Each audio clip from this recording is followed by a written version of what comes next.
저는 껍질입니다. 알맹이를 찾아가야 제대로 그 이야기를 듣지.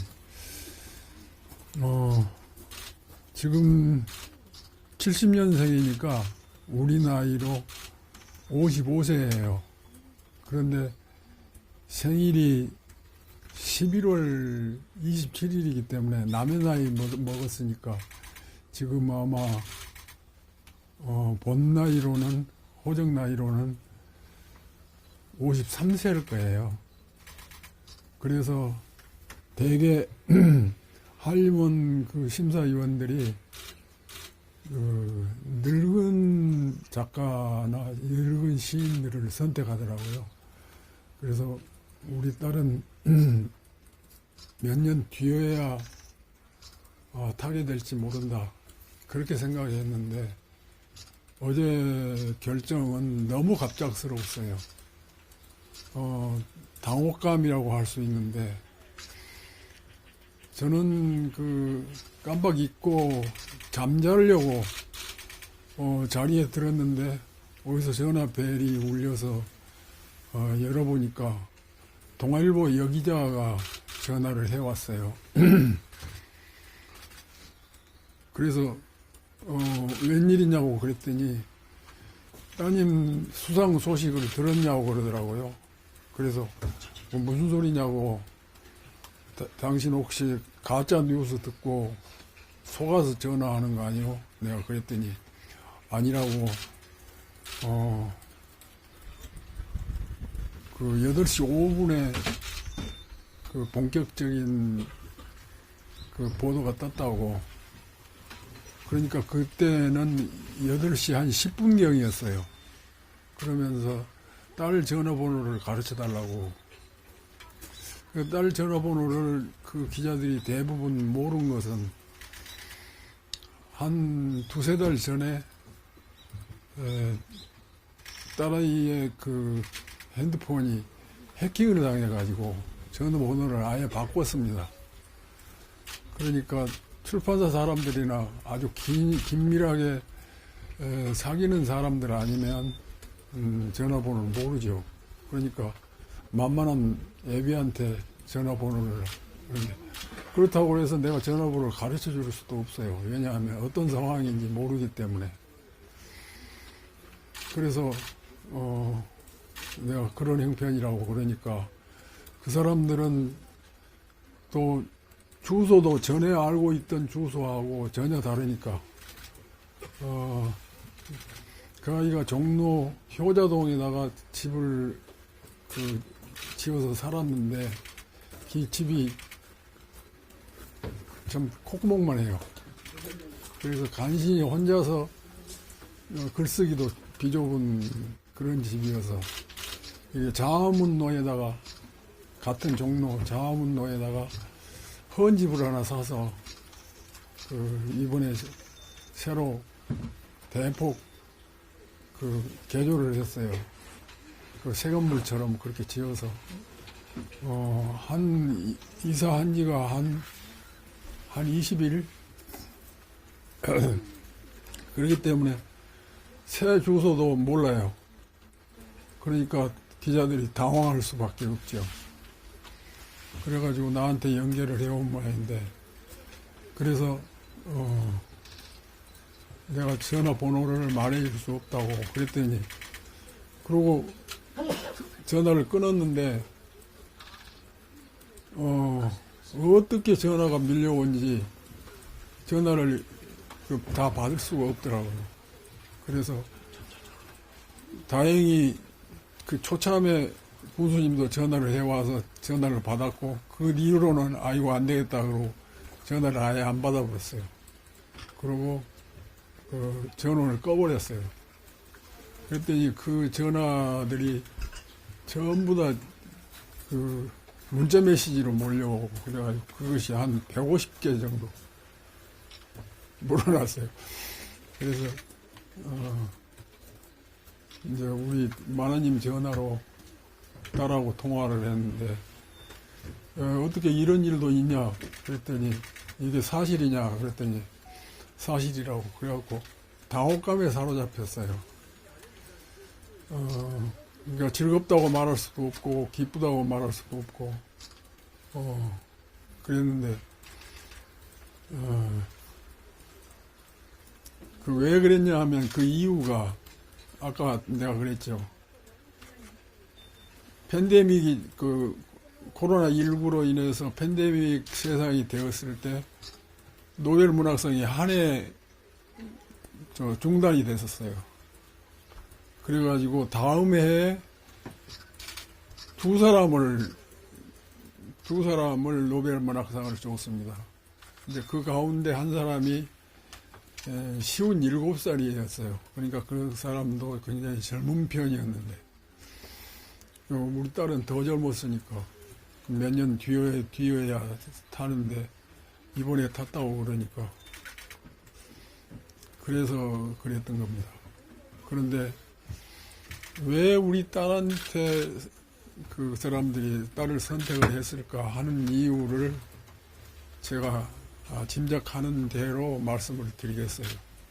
그리고 소감은 조금 전에 이 얘기한 것으로 했으면 좋겠습니다. 그리고 우리 마나님의 그 전화로 딸하고 소통을 해서 그래서 제가 그랬어요. 기자들을 일일이 소통을 하면 그 기자들을 만족할 만큼 해줄 수 있도록 하면 견디질 못할 거다. 그러니까 하루 지금 전화를 하지 않을 테니까 그래도 어디로든지 어느 코스로든지 전화번호를 알아가지고 전화 온 것을 해결하느라고 굉장히 고심을 하더라고요. 그런데 이제 우리 마나님 전화로 소통을 했는데 제가 그랬어요. 오늘 네가 이물은 출판사 그러니까 창비라든지 문학동네 문지 그 세 가운데서 어느 하나를 선택해가지고 그 출판사가 기자회견장을 마련해가지고 기자회견을 해라 제가 그랬거든요. 그랬더니 이제 그렇게 해보겠다고 그러더니 이제 다음날 아침에 이야기를 해보니까 생각이 바뀌었어요. 그새 이 한국 안에서 사는 작가로서의 감각이 아니라 그런 생각이 아니라 글로벌적인 전 세계적인 감각으로 바뀌어 있더라고요. 러시아, 우크라이나, 또 이스라엘, 팔레스타인 그 전쟁이 치열해갖고 날마다 그 모든 죽음이 실려 나가고 그러는데 무슨 잔치를 하고 그 즐거워서 기자회견을 할 것이냐고 기자회견을 안 하기로 해오겠대요. 그러니까 나만 이 한국에서 사는 수상자의 아버지로서의 감각이 내가 뿌리치지를 못하고 이 기자회견장을 마련하게 한 겁니다. 그러니까 그 양해하시고 취재를 하시기 바랍니다. 저희도 질문하세요. 그 작가들한테는 노벨 문학상이 어떤 의미가 있는 거예요? 아마 최고 권위 있는 상이라고 생각이 되거든요. 근데 아버님도 일단 문인이신 거잖아요. 근데 따님이 그런 상을 받았잖아요. 어떤 의미가 있을까요? 첫째는 돈을 많이 주니까. 그리고 또 하나는 최근에 발표하는 그런 작품에만 시각을 주는 게 아니라 그 인생의 총체적인 그러니까 인생에서 발표한 작품들을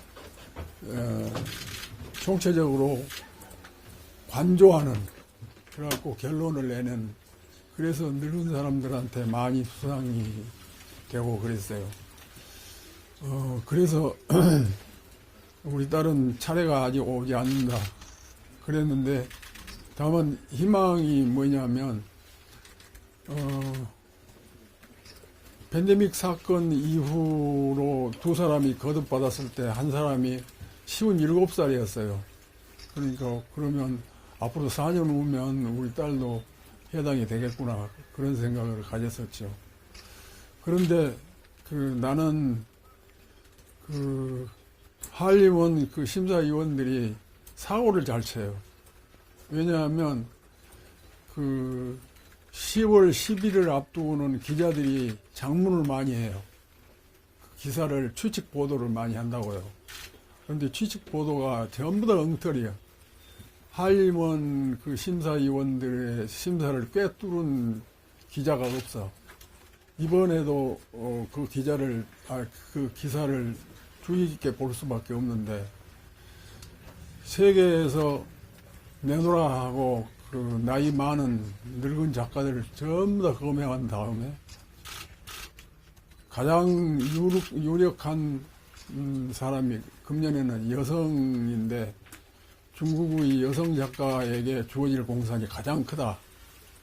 그리고 우리 한국의 김혜순이라는 시인도 검증하고, 그런데 우리 딸은 검증하지 않더라고요. 아직 젊다고 그랬는가 봐요. 그러더니 맨 나중에 황석영하고 한강은 거론되기는 하지만 수상할 공산이 매우 희박하다. 그것이 결론이었어요. 그런데 나는 역으로 생각했어요. 이 한림원 심사위원들이 사고를 잘 치니까 엉뚱하게 그것을 취치가 없고 노름한 사람들이에요. 그러니까 맞추면 한강을 맞춘 사람이 있는지 모르는데 큰 돈 벌었을 겁니다. 그 노름꾼들이. 그거 뭐라 그래요? 뭐 건다 그러죠. 건다고 한 말을 영어로 뭐라고 하는지 외국어로 하는데 모릅니다. 그런데 사고를 잘 치니까 뜻밖의 우리가 강의를 선택할 수도 있지 않을까 그런 생각이 가면서도 아마 설마 그러고 깜빡 잊고 잘라고 했던 겁니다. 그런데 그 사람들이 우리 강을 선택을 했는데 왜 강이 선택받았을까 그 얘기를 하겠습니다.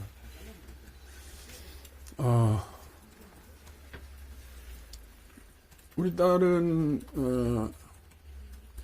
그 문장이 아주 섬세하고 아름답고 슬퍼요. 그러니까 그 슬픈 그 문장을 어떻게 외국어로 번역하느냐에 따라서 그 수상 여부가 결정이 될 텐데, 우리 한국어는 한국어 나름대로의 독특한 감각이 있어요. 그런데 외국에서 자라난 사람이 어떻게 한국어의 그 묘한 맛을 알 것인가. 그런데 영국 스미스 데이비스인가 아무튼 내가 이름을 잘 못 외는 사람이 초식주의자 맞죠? 채식주의자를 번역한 그 젊은 평론가인데, 그 사람은 영국에서 전통적인 가정에서 자라나가지고 7년 동안 한국어를 공부했대요. 한국에 와서 서울대학에서 한국어반에서 열심히 공부해가지고 그 다음에 이제 그 한국어의 감각으로서 작품을 이 작품 저 작품을 보니까 채식주의자가 제일 마음에 맞았나 봐요. 그래갖고 그걸 번역했는데, 어린 시절을 영국에서 전통적인 사회에서 배웠기 때문에 한국어의 감각을 터득하면 그걸 번역해내는 가장 적임자라는 거죠. 그래서 번역자를 잘 만나서 좋은 번역을 하게 됐고, 그러니까 한국어 가정사정을 잘 모르니까 인맥관계를 서툴러서 약간 실수를 했어요. 그 관계, 우리는 호명이 언니, 그렇게 하잖아요. 그 미국 사람들은 이름을 그냥 불러버리니까. 그래서 그 번역하는데 실수를 했긴 하지만, 그 한국어의 그 맛깔스러운 그 감각을 그 번역해 내는 아주 적임자였던가 봐요.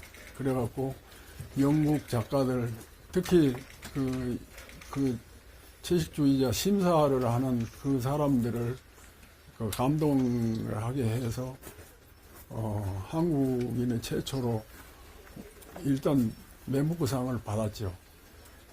그러니까 한국의 독자 수준보다는 영국 독자 수준이 훨씬 높습니다. 그 소설은 그 번역되기 7년 전에 이미 서랍 속으로 들어가는 책이었어요. 그런데 새로 그걸 해놓으니까 그것이 막 100만 부 가까이 팔리는, 그리고 강의를 세계적인 작가로 알리는 그런 노릇을 한 겁니다. 그러니까 일단 작가들은 자기 작품이 세계적으로 알려지려면 번역자를 잘 만나야 됩니다. 그런데 그랬다 할지라도, 그런데 왜 황석영이라는 우리 세대의 선두주자라고 흔히 1급 작가라고 그렇게 말을 합니다. 특히 김윤식이 그 사람을 1급 작가라고 하고 그랬는데 그 작가는 그 맨부크상 후보 13명에는 들어갔는데, 그리고 또 6명에도 들어갔는데 2차 후보로. 근데 그 최종심에서 낙선을 한 거죠. 근데 왜 그랬을까? 그 이유를 제가 지금부터 이야기하겠습니다. 제가 같은 세대 작가로서 후세대인 내 딸의 그 작품을 견주어 보건대, 읽어 보건대 그런 생각이 들었다는 이야기입니다.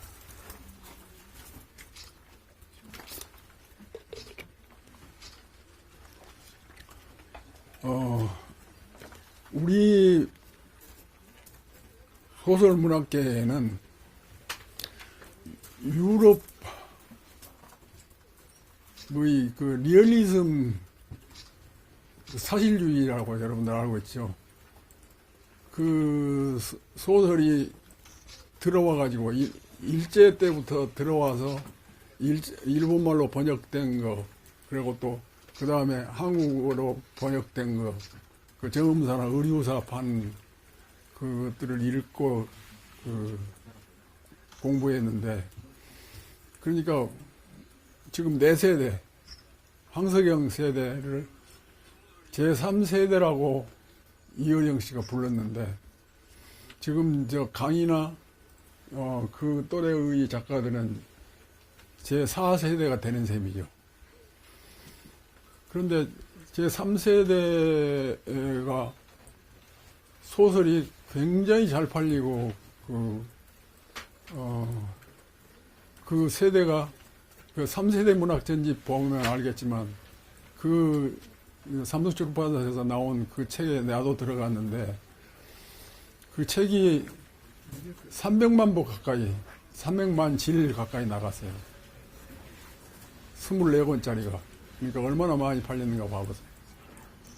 그 정도로. 그런데 그 리얼리즘이 대세인데, 그 사실주의는 그 소설들의 특징은 그 민주화 운동이 한참 일어날 때였죠. 그때 저항적인 요소가 담겨 있어요, 그 소설에. 그리고 리얼리즘은 사실주의, 그리고 다큐멘터리식의 그 정확한 그런 것들이 장점이 돼가지고, 특히 노동운동이라든지 이런 쪽의 소설들이 판을 쳤던 세대입니다. 그런데 그때 그 중간에 그 우리 문학 세력은 언어권으로 되어 있어요. 영미 문화권, 이제 프랑스권도 있지만 저기 남미 쪽의 스페인어권 문화권이 있어요. 그런데 영미 문화권하고 남미 문화권하고 크게 나눌 수 있습니다. 남미 문화권은 그 돈키호테로 대변되고, 영미 문화권은 햄릿으로 대변되고 그러잖아요. 그런데 1980년대 그 무렵에 남미 문화권의 100년 동안의 고독이라는 환상적인 리얼리즘이 쓰여진 그 소설이 들어오면서 그러니까 젊은 소설가들이 반성을 해야 돼요. 리얼리즘만 대세가 아니다. 환상적인 리얼리즘도 대단한 것이다. 그래서 그 환상적인 리얼리즘 그것은 말하자면 돈키호테의 영향을 받은 거죠. 그러니까 남미 문화권에는 굉장히 그 해학, 환상적인 리얼리즘으로 혹은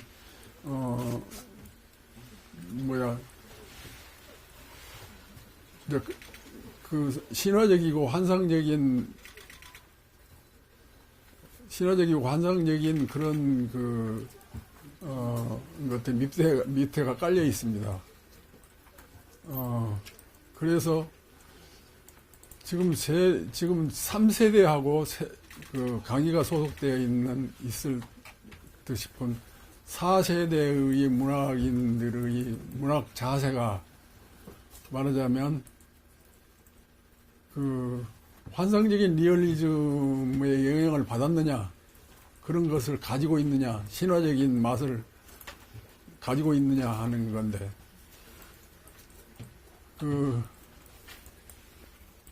언젠가 한 번은 내 소설 속에 그 신화적인 환상적인 리얼리즘 비슷한 요소가 들어가 있었어요.